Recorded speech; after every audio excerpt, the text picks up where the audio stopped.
नमस्कार। आज हम बात करेंगे स्पीति वैली के विंटर एक्सपीडिशन की। अभी हम स्पीति होके आए हैं जनवरी के फर्स्ट मंथ में। पहले आप देख लीजिए कि स्पीति आजकल दिखता कैसा है।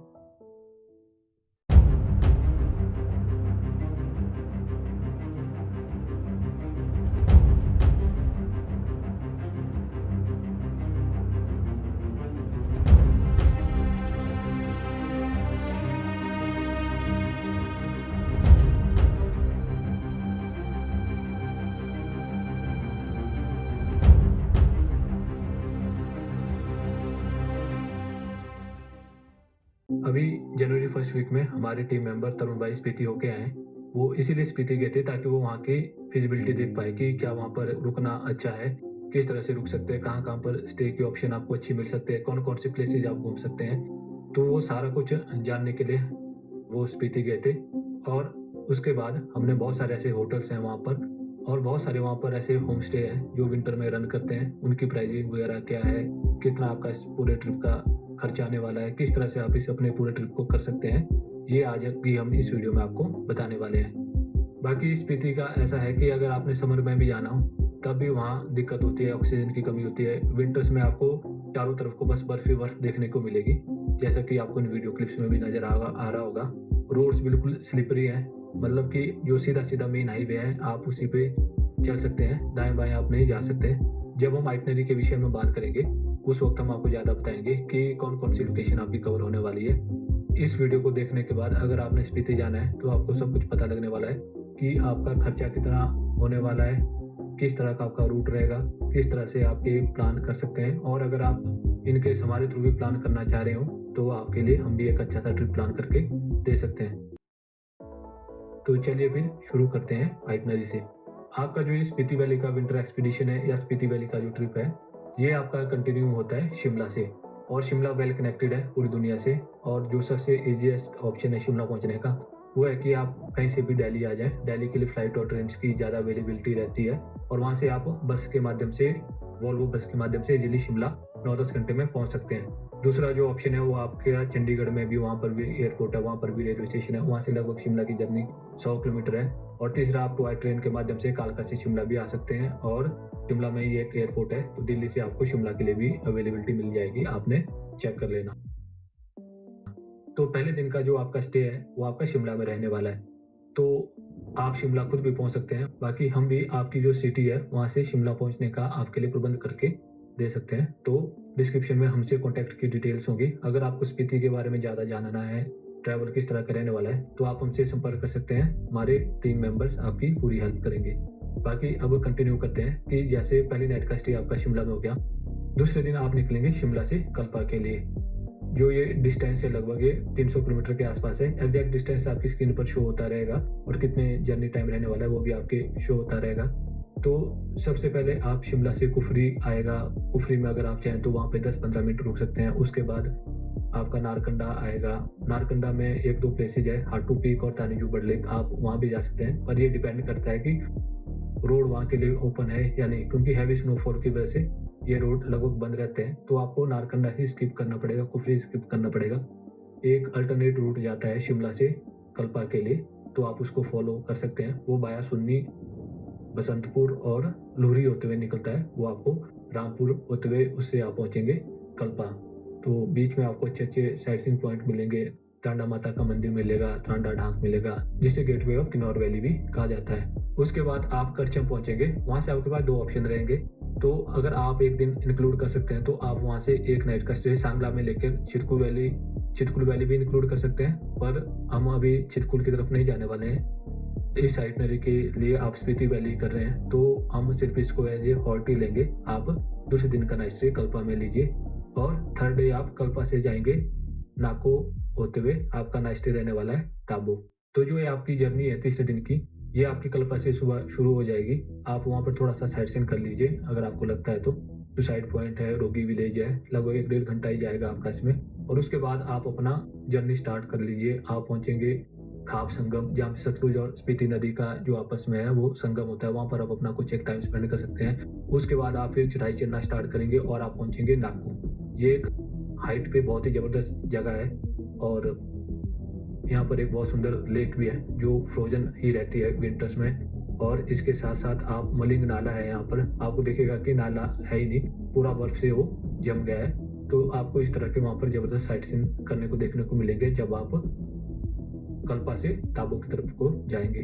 और उसके बाद जैसे ही आप अपना नाको घूमेंगे, उसके बाद आपका समदो विलेज आता है। यहीं से जो चाइना का बॉर्डर है लगभग 20-25 किलोमीटर है, कौरिक यहाँ पर अंतिम गाँव आता है। आपको बोट्स वगैरह देखने को मिल जाएँगे।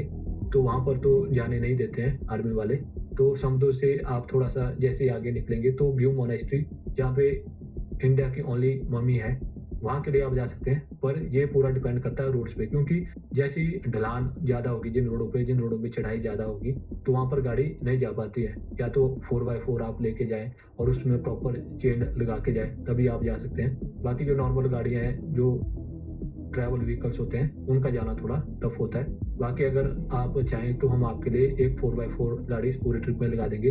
तो आपकी जितनी भी डेस्टिनेशन हैं इधर-उधर की, अगर रोड खुला होगा तो आप उन सबको कर सकते हैं। उसके बाद व्यू मोनेस्ट्री, अगर मौसम ठीक रहा, आपकी गाड़ी अच्छी है, तो उसके बाद आप कंटिन्यू करेंगे अपनी यात्रा ताबो के लिए। तो तीसरी नाइट का जो आपका नाइट स्टे है, वो रहने वाला है ताबो में। ये भी एक बहुत अच्छी जगह है, यहाँ पर आप नाइट स्टे लीजिए। और यहाँ पर जो आपका एक मोनेस्ट्री है, आप उसको विज़िट कर सकते हैं। और इसके अलावा यहाँ पर बहुत छोटी-छोटी केव्स हैं, आप वहाँ पर मेडिटेशन कर सकते हैं। और उसके बाद आप अपनी जर्नी ताबो से कंटिन्यू करेंगे काजा के लिए। बीच में धनकर मोनेस्ट्री भी आती है, वो भी आपका डिपेंड करता है कि आपकी गाड़ी किस तरह की है। तो क्योंकि इसके लिए भी आपको पहाड़ी के चोटी तक जाना होगा और वहाँ पे ये पूरी धनकर मोनेस्ट्री है। तो अगर आपके ऊपर डिपेंड करता है आप की गाड़ी के ऊपर कि आप जाना चाहें तो जा सकते हैं, नहीं तो आप बर्फ ज़्यादा है तो आप नीचे से होते हुए आगे आप पहुँचेंगे। एक लिंगित नाला है, पुल है यहाँ पर आपको दिख रहा होगा स्क्रीन पर। ये 2 हम आपके क्लिप दिखा रहे हैं, एक गर्मियों पे यहाँ पे किस तरह का रहता है और अभी देखो विंटर्स में पूरा नाला जम गया है। और यहाँ पर एक बहुत ही अच्छा बनाया हुआ है टूरिस्ट के पॉइंट ऑफ व्यू से। तो ये एक मस्ट विजिट प्लेस हो गया टूरिस्टों के लिए, तो आप यहाँ पर रुक सकते हैं। उसके बाद जैसे ही आप थोड़ा-सा आगे जाते हैं, यहाँ से पिन वैली नेशनल पार्क के लिए एक रोड कटता है। ये बेसिकली आज के टाइम पे बंद है, आप वहाँ पर नहीं जा सकते हैं। आप ट्राई कर सकते हैं, आप 10, 12, 15 किलोमीटर आगे जाना चाहें, अगर आपकी गाड़ी अच्छी है, तो इट डिपेंड्स ऑन यू। और उसके बाद आप जाएँगे काजा के लिए। और काजा पहुँचने पर आप छोटा शाम को काजा का जो, अगर आप टाइमली पहुँच जाते हैं, छोटा-सा साइट सीइंग कीजिए, वहाँ पर एक मोनेस्ट्री है, आप उसको घूम सकते हैं। बाकी काजा पहुँचने पर अपने होटल जाइए और रेस्ट कीजिए। और उसके बाद आपके ट्रिप का अगला दिन शुरू होता है। आज के दिन आपका रहने वाला है काजा का साइट सीइंग। वहाँ पे काजा में 6 प्लेसेस है घूमने के लिए, तो मैं आपको बता देता हूँ। एक तो सर्कल बनता है हिक्किम, कोमिक और लंगजा का। और दूसरा है की मोनेस्ट्री, किबर विलेज और चिचम ब्रिज। तो ये 6 जगह हैं यहाँ पर जो मेन है घूमने के लिए। तो ये भी टोटली डिपेंड करता है, क्योंकि यहाँ पर भी बहुत ज़्यादा एलिवेशन है, आपको 4x4 गाड़ी ही ले जानी पड़ेगी अगर आपने इन जगहों को करना है। और अच्छा वेल ट्रेन्ड ड्राइवर होना चाहिए और चेन वगैरह आपकी प्रॉपर होनी चाहिए, क्योंकि आप लगभग वर्ल्ड हाईएस्ट विलेज में इसमें जाने वाले हैं। डिस्टेंस वगैरह आपकी स्क्रीन पर शो हो रहा होगा, जैसे कॉमिक है, लंगजा है, ये विंटर्स के लिए बहुत तगड़ा है। अगर आप यहाँ पर अच्छे कैंप्स वगैरह हैं, मतलब कि अगर आपके पास अच्छे गियर्स हैं कि आप रात को बाहर रुक सकते हैं, तो ये टाइम बेस्ट होता है। यहाँ से आपको कहते हैं कि पूरी मिल्की वे का सबसे क्लियर व्यू दिखता है नाइट के टाइम लंगजा पे। यहाँ पर बुद्धा की एक बहुत अच्छी स्टैचू भी है, तो आप ये आप कर सकते हैं। पहले आप लंगजा वाला रूट ही लें, लंगजा, हिक्किम, कोमिक, और वापिस उसी रूट से आए। एक दूसरा रूट भी है, वो डिपेंड करता है कि किस तरह का है रोड कंडीशन। और उसके बाद फर्स्ट हाफ में आप इनको घूम लीजिए और सेकंड हाफ में आप जाइए की मोनेस्ट्री, किबर विलेज और चिचम ब्रिज के लिए। मतलब इसमें आपका बहुत ज़्यादा टाइम नहीं लगने वाला है, ये नज़दीक में ही है, तो आप इनको घूम लीजिए और उसके बाद आप अपने होटल आइए। और उसके बाद आपके ट्रिप का अगला दिन शुरू होता है। उस दिन आपने आना है काजा से वापस सराहन के लिए। ये जो आपकी जर्नी है, ये भी आपकी लॉन्ग डे जर्नी रहने वाली है। इसमें आपका नेक्स्ट डे सराहन में रहेगा और नेक्स्ट डे उसके बाद आप सराहन में अपना साइट सीइंग वगैरह करने के बाद आप शिमला वापस आएँगे। और शिमला से आपके ऊपर डिपेंड करता है, आप अगर चाहें तो यहाँ पर होटल भी रुक सकते हैं, ले सकते हैं, और डायरेक्ट आप वॉल्वो के थ्रू यहाँ से फर्दर अपनी जर्नी भी कंटिन्यू कर सकते हैं।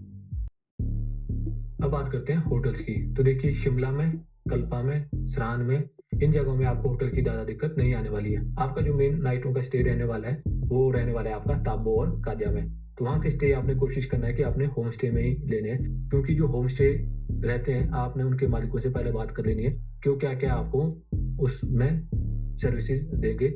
आपको इलेक्ट्रिक ब्लैंकेट मिलने वाले हैं या नहीं, आपका जो कॉमन एरिया है वहाँ पर तंदूर टाइप है वो है या नहीं है, जिसके साथ में आप बैठकर आग वगैरह सेक सकें। गर्म पानी वो करके देंगे आपके लिए कि नहीं देंगे। तो इस तरह की तो रहने वाली है आपकी आइटनरी। ये आइटनरी आप खुद भी प्लान कर सकते हैं। आप वहाँ पर देख लीजिए ऑनलाइन पोर्टल्स पे कि कौन-कौन से यहाँ पे कोशिश करना कि आप जब भी इस ट्रिप पे जाएँगे आपने होम स्टे बुक करना है और अच्छे रिव्यूज़ वगैरह देख लेना है, पहले अच्छे से बात कर लेना है। जैसे हमारे तरुण भाई यहाँ पर गए थे हमारे टीम मेंबर स्पीति के लिए, तो उन्होंने बताया, वो तो खैर पहले भी गए हैं, कि इस पूरे ट्रिप के दौरान आप नहाने के बारे में तो भूल ही जाओ। हाँ, आप कोशिश कर सकते हैं कि आप कल्पा में नहा लो या सरान में नहा लो, शिमला में नहा लो, बट ताबो और काजा में तो भले आप भूल ही जाओ। मतलब कि आपका दिल ही नहीं करेगा कि आपने जो कपड़े पहने होंगे बस उसके ऊपर ही आप एक के बाद एक लेयर्स ऐड करते रहिए, आपका खुलने का बिल्कुल मन नहीं करेगा। और जहाँ तक बात है बाहर जाने की, तो उसमें आपको गर्म पानी की बाल्टी लेकर देंगे और आपके पास उतना ही टाइम होगा कि वो गर्म पानी बर्फ ना बन जाए। उससे पहले आपने जो अपनी नित्य क्रियाएँ हैं, उनसे आपने निवृत्त होना है। नहीं तो यहाँ प वहाँ पर गर्म पानी भी एकदम ठंडा हो जाता है। बाकी अगर आप होम स्टे या होटल वालों से बात करें, अगर आपका नहाने का मन है तो आप नहा भी सकते हैं। अगर आप हिम्मत रखते हैं तो वो आपको पानी प्रोवाइड करके दे देंगे, but it depends on you. और इसके लिए हो सकता है कि आपको पहले होटल होम स्टे वालों से बात करनी पड़ेगी। अगर आपने स्पीति वैली का विंटर एक्सपीडिशन करना है तो आपको अपने साथ कैरी क्या-क्या करना चाहिए? तो इसमें आपको कैरी करना चाहिए सबसे पहले तो वूलन क्लॉथ, गर्म क्लॉथ अपने साथ कैरी करने हैं, जैसे टोपी हो गया, मफलर हो गया और एक अच्छा क्वालिटी का चश्मा रखना है आपने धूप से जो आपको होता है। क्योंकि आपकी बॉडी का जब आप स्पीति वैली कर रहे होंगे एक्सट्रीम, तो आपकी बॉडी का कोई भी पार्ट नंगा नहीं हो सकता है, मतलब कोई भी पार्ट ऐसा विजिबल नहीं होगा। मतलब आपको पूरा बॉडी अपनी ढक के रखनी पड़ेगी। अदरवाइज़ आप हवा इतनी तेज़ बजती है कि आप वहाँ पर नहीं रुक सकते और ठंड भी बहुत ज़्यादा होती है। और दूसरा जो आपका साइट सीन है वो लगभग आपको सुबह 9 बजे से शाम को 5 बजे के बीच-बीच खत्म करना है। जैसे वहाँ पर सूर्य डूबता है, वैसे ही वहाँ पर एकदम अंधेरा हो जाता है और बहुत ज़्यादा ठंड हो जाती है। तो कोशिश करनी है कि जब सूर्य डूबने वाला हो, उससे पहले आप अपने होटल आएँ और अपने बिस्तर में पैक हो जाएँ या आग के किनारे बैठ जाएँ।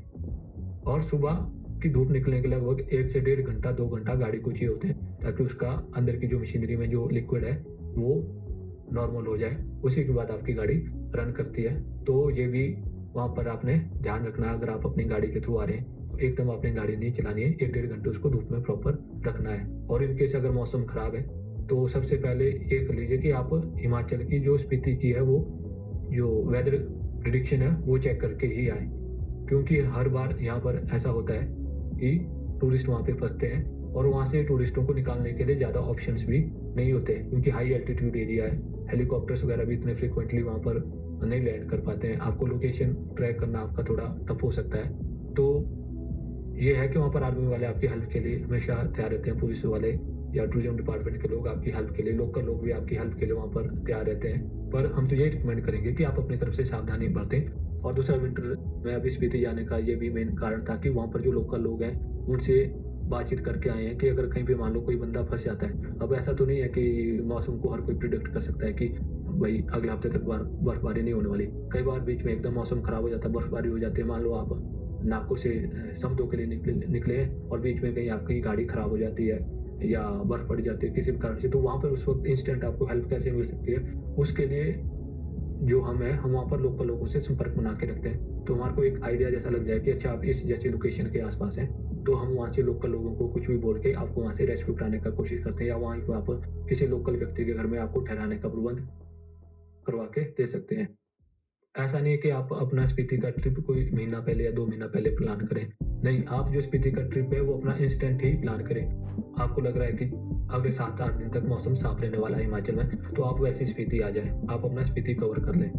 अगर आप ये सोच के चलेंगे कि यार मैं 15 फरवरी के बाद जाऊँगा, 17 फरवरी के बाद जाऊँगा या जो फिक्स डिपार्चर वाले टूर रहते हैं, तो उसमें दिक्कत ये रहती है कि आपको वो बता तो देते हैं कि भई इतने तारीख से हमारा टूर स्टार्ट होगा, पर एंड टाइम पे आपने अपनी छुट्टियाँ भी अप्लाई कर ली होंगी, आप इतनी दूर से दिल्ली पहुँच भी जाएँगे, पर पता लगेगा आपको दिल्ली आके कि भाई मौसम खराब हो गया या बीच टूर में आपको बता देंगे कि भाई नहीं जा सकते क्योंकि बंद हो गया। तो ऑन दैट केस कि आप इंस्टेंटली बुक करें लगभग, क्योंकि 5-6 दिन की प्रेडिक्शन आपको इजीली पता लग जाती है कि कैसा मौसम रहने वाला है। क्योंकि अगर मौसम साफ है तभी स्पीति वैली जाइए। अगर आपको लगता है कि थोड़े से भी चांसेस है मौसम खराब हो सकता है, तो आप स्पीति वैली ना जाएँ, क्योंकि हम यही पहाड़ों पे रहे हैं बचपन से। जो बर्फ है वो सिर्फ मूवीज़ में अच्छी लगती है या फ़ोटोज़, वीडियोज़ में अच्छी लगती है, जब आप वहाँ पर एक्चुअली जाते हो, तो आपको बहुत सारी चीज़ों का सामना करना पड़ता है। जैसे आप उसमें बहुत ईज़िली चल नहीं सकते, फिसलने का डर रहता है। आप उसमें देख नहीं सकते उनकी आँखों से, क्योंकि बिल्कुल स्पीड होता है, आपकी आई साइट भी जा सकते हैं, इसलिए आपको चश्मा भी कैरी करना होता है। तो इन चीज़ों का आप ध्यान रखें स्पीति आने से पहले। बाकी स्पीति एक अच्छी जगह है, विंटर्स में वहाँ पर ज़रूर जाना चाहिए, और अगर आपको लगता है कि आप हमारे थ्रू भी जा सकते हैं, हम भी आपके लिए स्पीति का एक ट्रिप प्लान करके दे सकते हैं। तो चाहे आपकी गाड़ी नॉर्मल हो या 4x4 हो, उनकी प्राइसिंग थोड़ी ज़्यादा रहती है। बाकी मैं अगर आपको नॉर्मल बता दूँ कि मौसम साफ है, जो नॉर्मल गाड़ियों के साथ आपका किस तरह का प्राइसिंग जा सकती है, तो वो बात करते हैं। अगर आप 2 लोग हैं, तो आपका ये मान के चलो लगभग आपका 48 से 50 हज़ार में पूरा ट्रिप हो जाएगा। इसमें आपका रहने वाला है 2 नाइट का स्टे शिमला में, 1 कल्पा में, 1 सराहां में, 1 ताबो में और 2 काजा में।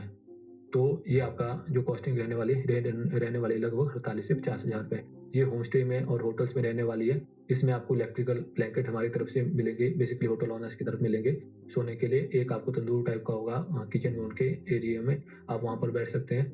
बाकी एक पूरी की पूरी गाड़ी रहेगी आपकी इस पूरे ट्रिप में आपके साथ। एक गाइड रहेगा आपको, वो जो अच्छे से घुमाएगा। इसमें जो आपकी गाड़ी रहेगी वो आर्टिगा गाड़ी रहेगी, और अगर आप 3 लोग हो जाते हैं तो वही आपकी गाड़ी की कॉस्ट थोड़ी डिवाइड हो जाएगी, तो आपका ये कॉस्टिंग आ जाएगी लगभग 20,000 पर पर्सन के आसपास। अगर आपके 4 लोग हो जाते हैं तो यही आपकी कॉस्टिंग आ जाएगी लगभग 17 साढ़े 17,000 के आसपास। अगर आप 5 लोग हो जाते हैं तो यही आपकी कॉस्टिंग हो जाती है लगभग 15,000 रुपये के आसपास आर्टिगा गाड़ी के साथ। और इन केस अगर आप इनोवा क्रिस्टा गाड़ी के साथ जाना चाहते हैं तो आपकी कॉस्टिंग उसमें लगभग 10 से 12,000 गाड़ी की बढ़ जाएगी। जैसे अगर आप 6 लोग हैं, आपने इनोवा क्रिस्टा लेनी है तो आपकी कॉस्टिंग फिर से हो जाएगी 16,500 रुपये के आसपास। और अगर आप 17 लोग हैं, अगर आप 7 लोग हैं तो फिर से आपकी कॉस्टिंग आ जाएगी लगभग 15-16,000 के आसपास। तो ये इस तरह की आपकी रहने वाली है। और होटल होम स्टे के नाम मैं इसलिए नहीं दे रहा हूँ क्योंकि होम स्टे में बेसिकली 3-4 कमरे होते हैं। तो अगर मैंने एक होम स्टे अभी बोल दिया कि भाई ये होम स्टे आपको मिलेगा, तो हो सकता है वहाँ पे अवेलेबिलिटी ना हो जब आप आएँ, तो उसकी जगह अल्टरनेटिव ऑप्शन होगा। क्योंकि हम अभी-अभी स्पीति होके आए हैं, हमने बहुत सारे होम स्टे वहाँ पर देख लिए हैं। हम अभी गर्मियों में भी गए थे स्पीति वैली स्पेशल इसलिए होटल्स वगैरह देखने के लिए। क्योंकि अगर खुद घूमना हो तो अलग बात है, लेकिन अगर किसी को घुमाना है तो हमारे पास बहुत सारी अपने पास ऑप्शन होनी चाहिए कि होटल्स हमारे पास अच्छे-अच्छे हों, जिससे क्लाइंट को best value for money deal मिल सके। बाकी बहुत सारे लोग टेम्पो ट्रैवलर्स के माध्यम से भी वहाँ पे जाते हैं। तो वो उन केसेज़ में होता है कि अगर आपका बड़ा ग्रुप है या आप किसी और के साथ अकोमोडेट हो रहे हैं। कहते हैं कि स्पीति में टेम्पो ट्रैवलर की जर्नी थोड़ी-सी विंटर्स में थोड़ी-सी रिस्की होती है। तो आप कोशिश करेंगे जो छोटी गाड़ी है उसमें जाएँ, क्योंकि सेंटर ऑफ मास जितना ज़मीन के नीचे रहेगा, उतना ही आपके चांसेज़ रहेंगे कि आप अच्छे से वहाँ पर अपना घूम फिर पाओ। बाकी अगर आप 4x4 गाड़ी लेना चाहते हैं तो वो भी प्रोवाइड हो जाएगी। उसमें आपकी कॉस्टिंग हो सकता है थोड़ी-सी और बढ़ जाए। तो ज़्यादा डिटेल्स के लिए आपको नीचे डिस्क्रिप्शन में हमसे कॉन्टैक्ट्स की डिटेल मिल जाएगी। हमारी वेबसाइट का लिंक होगा। वहाँ पर आप जस्ट या तो अपना नंबर छोड़ जाएँ और बता दें कि हम आपको कब कॉल करें, या आप डायरेक्ट हमसे कॉल पे, व्हाट्सएप पे या चैट के माध्यम से बात कर सकते हैं। बाकी जो ये पूरी आइटनरी है, इसका लिंक भी आपको नीचे डिस्क्रिप्शन में मिल जाएगा। आप हमारी वेबसाइट पे देख सकते हैं। और अगर आप खुद भी आना चाह रहे हैं अपनी गाड़ी के माध्यम से, आपको किसी तरह की हेल्प चाहिए, आपने कुछ पूछना है तो आप नीचे कमेंट सेक्शन में पूछ सकते हैं। और अगर आपको कोई भी गाइडेंस चाहिए तो आप हमें गाइडेंस के लिए भी फ़ोन कर सकते हैं कि आपने जाना है। उसमें ये नहीं है कि आपने हमारे थ्रू ट्रैवल प्लान बुक करना ही करना है। आप हमसे रैंडमली भी पूछ सकते हैं, तो हम आपकी पूरी हेल्प करेंगे। कीजिए, अभी बेस्ट टाइम है घूमने जाने का स्पीति, लगभग 20 जनवरी के बाद और 15-20 अप्रैल के बीच में आपको वहाँ पर आनंद आएगा। और जो सबसे बेस्ट रहता है उसके बाद भी आप अगर हमारे साथ टच में रह सकते हैं, क्योंकि जो ये पूरा रूट है शिमला से मनाली का, ये ओपन होता है लगभग मई के आसपास है, अप्रैल एंड या मई में। तो इसमें क्या है कि शिमला से पूरा कल्पा काजा होते हुए, चंद्रताल लेक होते हुए, कुंजुम पास होते हुए और रोहतांग पास होते हुए हम पहुँचते हैं मनाली। तो मतलब ये बिल्कुल आपने जैसे देखा होगा ना जब भी मेट मूवी में, कि दोनों तरफ को बर्फ की ऊंची-ऊंची लेयर्स है, 20-20 फुट की, और बीच से गाड़ी जा रही है। तो वैसे नज़ारे आपको तभी देखने को मिलेंगे अगर आप अप्रैल एंड मई में आते हैं। तो ये डिपेंड करता है कि बर्फ़ कितनी पड़ती है और कब तक उसको बीआरओ वाले रोड खोल के दे सकते हैं। तो आप हमसे संपर्क कर सकते हैं। बाकी अगर ये वीडियो आपको पसंद आया हो तो कृपया इसको लाइक करें, और अगर आपने स्पीति आना है या कोई आपके मित्र ने स्पीति आना है तो आप उसके साथ इस वीडियो को शेयर भी कर सकते हैं। बाकी आपका इस वीडियो को देखने के लिए बहुत-बहुत धन्यवाद।